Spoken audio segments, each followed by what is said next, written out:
अहिंसा तीर्थ प्रणेता, अहिंसा तीर्थ प्रणेता, जय जय हो भारत गौरव राष्ट्र संत प्रमुख सागर। स्वर्णिम स्वर्ण जयंती का अवसर ये महान है, मिलकर हम मनाएंगे गुरुवर देश की शान है प्रमुख सागर।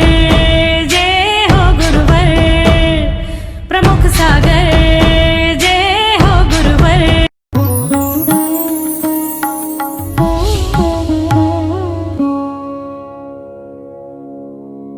स्नेह महात्माओं, साधु संतों का आना जाना लगा ही रहता है। आचार्यों ने और नीतिकारों ने भी कहा है, आगतम स्वागतम कुर्यात् तिष्ठतम चा व्यवस्थित गच्छतम ना निवारेत, ऐसा धर्म सनातना। आचार्य कहते हैं कि कभी कोई अतिथि आता है तो आगतम स्वागतम, स्वागत करो उनका, तिष्ठतम च व्यवस्थित, रुके तो उनकी व्यवस्था करो, गच्छतम ना निवार्यत, ऐसा धर्म सनातना। अगर जाते हैं तो उन्हें रोको मत, क्योंकि ऐसा ही है, ऐसा ही धर्म सनातन है। क्योंकि बहुत सारे भव्य जीव हैं, जैसे आप औरंगाबाद के लोग चाह रहे थे कि महाराज जी कब आएंगे कब आएंगे कब आएंगे, आ भी गए और आज जाने की वेदा भी आ गई। आगे भी बहुत सारे लोग तैयार बैठे, चाहे जियागंज हो, चाहे सन्मति नगर हो, चाहे बहरनपुर हो, चाहे लाल गोला का नाम मेरे को गला गोला आता है, कटा गोला, लाल गोला हो, गोलाकोट, गोलाकोट करके एक तीर्थ है। तो सभी को इंतजार है कि महाराज जी कब पहुंचेंगे। आपके यहाँ 2 दिन का प्रवास रहा। इतना ही कहना चाहता हूं कि बहुत दुर्लभ वस्तु आपके पास है, जैन धर्म। इस जैन धर्म के संस्कारों को नहीं छोड़ना। आज हमारे पास तीर्थंकर नहीं है, आज हमारे पास भगवंत नहीं है, लेकिन उनकी वाणी हमारे पास है, उनकी जिनवाणी हमारे पास है। आज हमारे पास ये, क्या नाम आपका, चक्रेश भाई आके बोले कि स्वाध्याय हम लोग करते हैं मंदिर में। तो विचार करके रखना, ऐसे लोग जो गुरु की वाणियों को हमारे स्वाध्याय के माध्यम से हम तक पहुंचाते हैं, तो हमारे यहाँ जरूर पाठशालाएं होना चाहिए। हफ्ते में 1 दिन ही करो, आप महीने में 1 बार करो। आप विचार करना है, बच्चों को तो आपने पहुंचा दिया बाहर, फिर भी कुछ तो बच्चे होंगे। अब जैसे ये 2 तो अभी दिख ही रहे, शादीशुदा है, ये तो एक है ही है, और भी 2-4 इकट्ठी करेगी ये। तो आप विचार करके रखना, अगर इस प्रकार से आप तैयार करेंगे तो बहुत कुछ होता है। स्वाध्याय से, बच्चों को ज्ञान देने से, पढ़ाई से हमारा जीवन बहुत अच्छा होता है। तो हमें अपने जीवन में, चलो बच्चे नहीं बड़े लोग हैं, मैंने आपको बहुत सिंपल सी पुस्तकें दी हैं। आज जो पुस्तक का विमोचन होगा गृहस्थ गीता, उसका भी आप सामूहिक स्वाध्याय कर सकते हैं। कैसे हम स्वाध्याय करें, कैसे हम उसे जानने का प्रयास करें, बहुत सारी चीज़ें उसे समझ में आएंगी। आप इतना ही विचार करेंगे, सोचने का प्रयास करें कि हमें साधु संत मिलते हैं तो उनसे कोई ना कोई छोटा नियम जरूर लें, जिससे हमारा मन उनकी याद बना के रखे। फलाने महाराज के पास हम गए थे, फलाने तीर्थ की वंदना हमने की थी, है ना। तो हम इतना विचार बना के रखें कि हम जब गुरु को आते हैं तो उनसे छोटा सा नियम हमने अगर ले लिया, तो ये नियम आपके जीवन में बहुत बड़ा रूप लेता है। हम कई बार तो हमने देखा है कि लोग बाग गुरु आए तो उनसे वृक्ष लगवा लेते हैं। पूछा कि क्यों लगवा रहे हो, कि महाराज जी आप तो नहीं रहोगे, लेकिन ये वृक्ष देख देख कर हमें आपकी हमेशा याद आती रहेगी।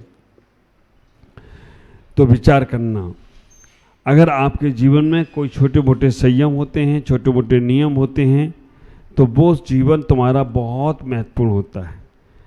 बिना नियम का हमारा जीवन किसी काम का नहीं। आप ख्याल करो, हम भोजन भी करते हैं, अगर हम नियम का उल्लंघन करके भोजन करें तो वो भोजन भी हमारे शरीर को नुकसानदायक होता है। अगर हम भोजन को नियम से करते हैं तो भोजन भी हमारे शरीर में, हमारे स्वास्थ्य में कारण बनता है।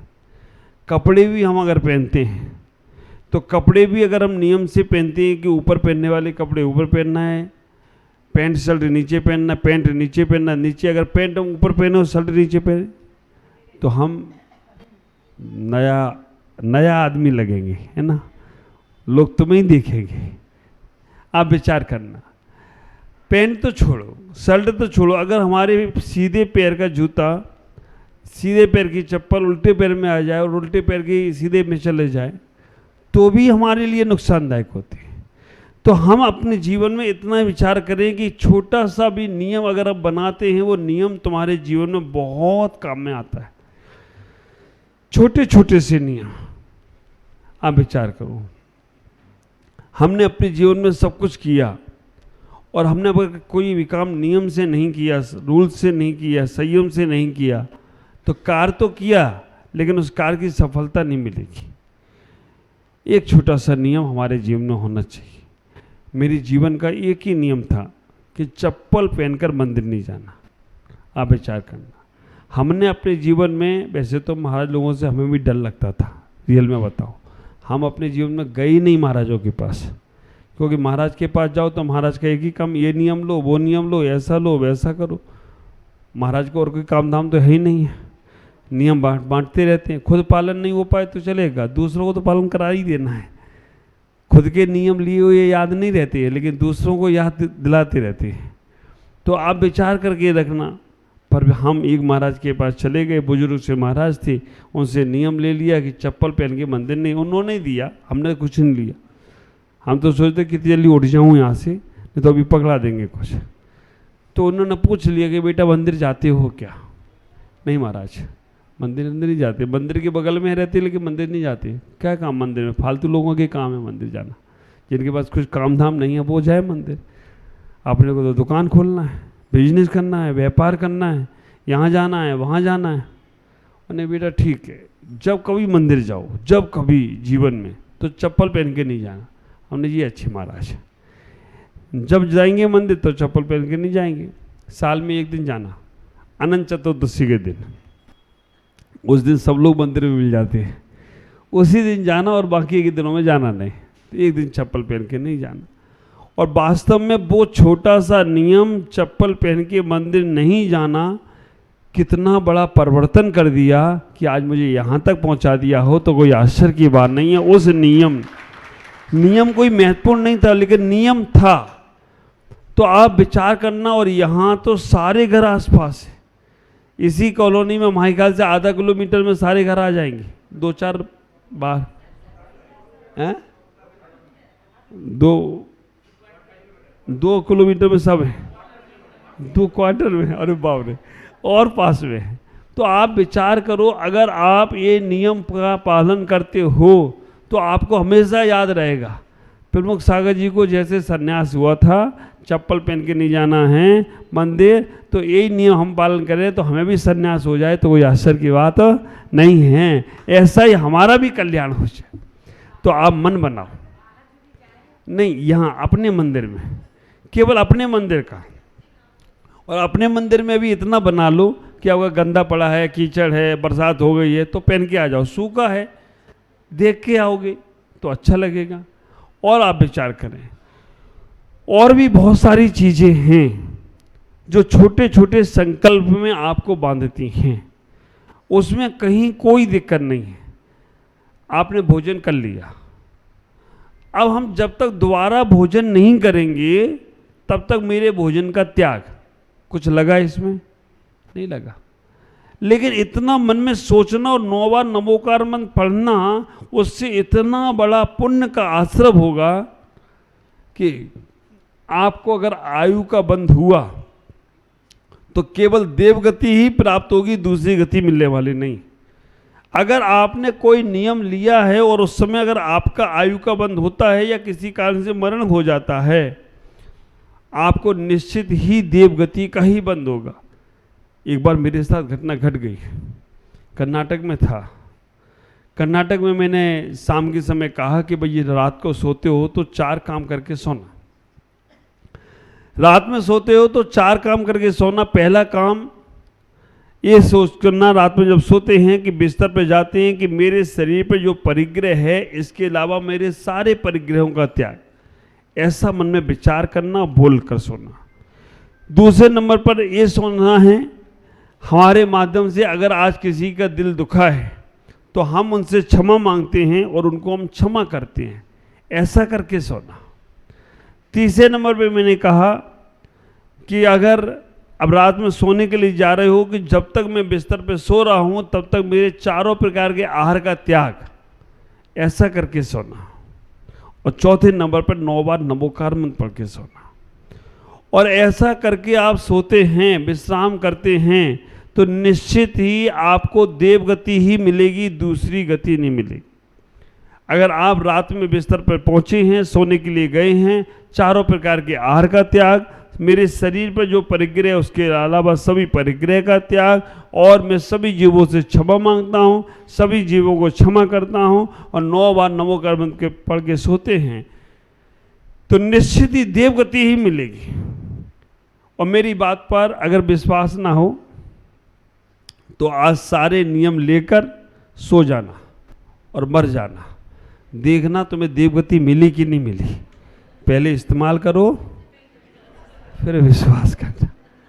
और हुआ ये कि एक दादाजी चले गए रात में चले गए और उनके घर वाले आ गए, बोले महाराज आपने ऐसा कौन सा मंत्र दिया? वो दादाजी उठे ही नहीं सुबह, सारे नियम की बात कही। हमने कि उनके प्राण कहाँ से निकली?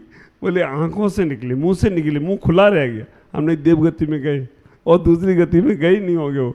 आप विचार करना कि जब ऐसे संकल्प करते हैं, हमने संकल्प कर लिया तो निश्चित ही हमें उसी समय से पुण्य आश्रम शुरू हो जाता है।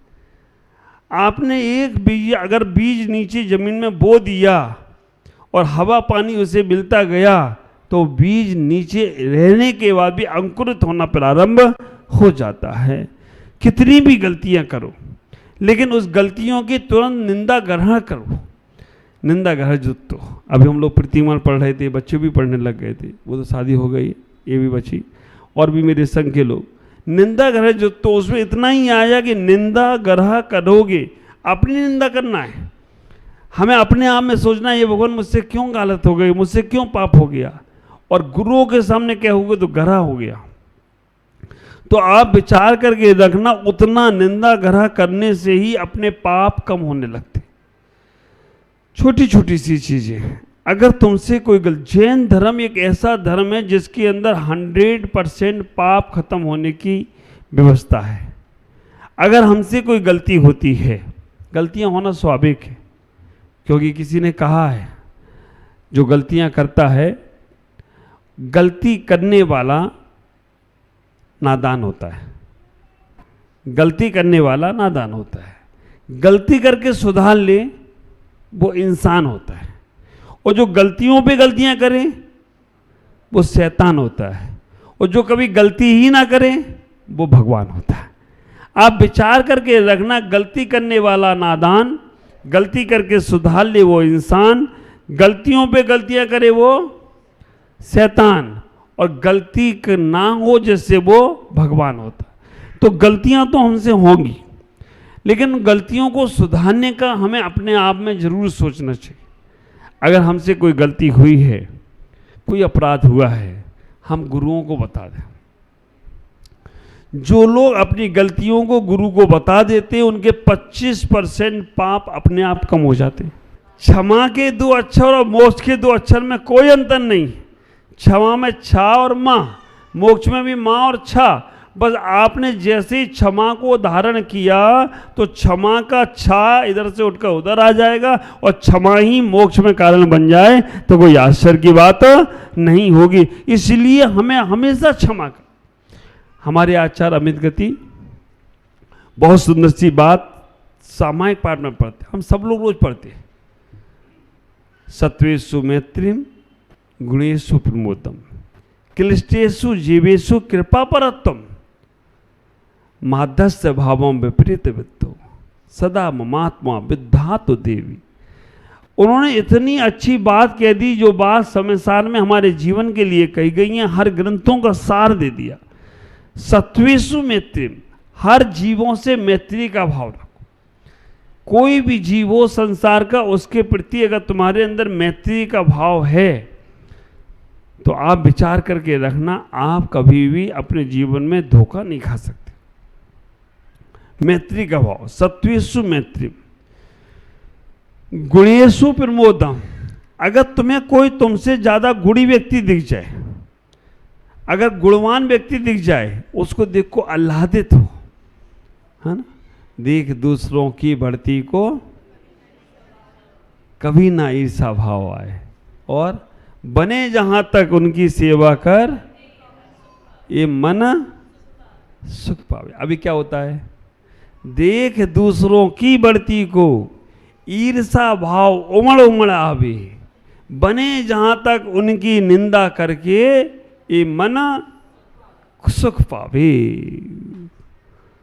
हाँ, ये पापा को ढूंढ रहा है। अब विचार करना, इतना ही सोचना कि अपने जीवन में वो सुख को पाना है तो हम अपने आप को व्यवस्थित बनाने का प्रयास करें, हम अपने आप को समझने का प्रयास करें। सत्वेषु मैत्री, सबसे मैत्री का भाव रखो। अगर अपने से गुणी जन दिखे तो उसके प्रति आप आह्लादित हो जाओ। गुणेषु प्रमोदम, क्लिष्टेषु जीवेषु कृपा परत्वम।